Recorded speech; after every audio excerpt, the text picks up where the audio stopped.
Moinabad farm house కేసులో ఆరుగురికి drug positive వచ్చిందని ఈగల్ ఎస్పీ గిరిధర్ వెల్లడించారు.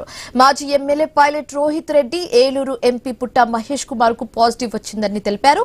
ఫామ్ హౌస్ డ్రగ్స్ కేసులో 11 మందిని అరెస్టు చేశామని చెప్పారు. ఎఫ్ఐఆర్ నమోదు చేశామన్నారు. డ్రగ్స్ ఎవరు ఎక్కడ తీసుకున్నారనేది విచారిస్తున్నామని చెప్పారు.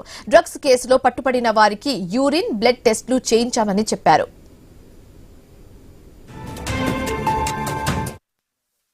ఫామ్ హౌస్ లో కొంతమంది 4 నుండి 5 వ్యక్తులు నిషేధిత డ్రగ్స్ తీసుకుంటున్నట్టుగా సమాచారం వచ్చింది.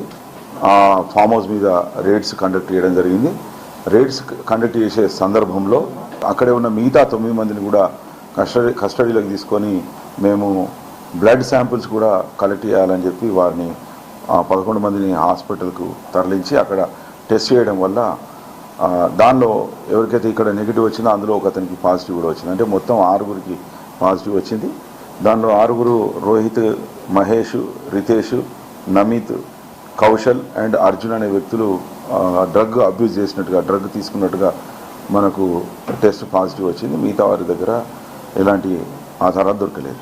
కాబట్టి ఈ 11 మందిని అందులో వెపన్ వాడినందుకు మోయినాబాద్ పోలీసులు ఎఫ్ఐఆర్ చేసి వాళ్ళను కోర్టు ముందు హాజరుపరచడం జరుగుతుంది. తర్వాత కోర్టు ఏ చర్యలు తీసుకుంటుందో దాని ప్రకారంగా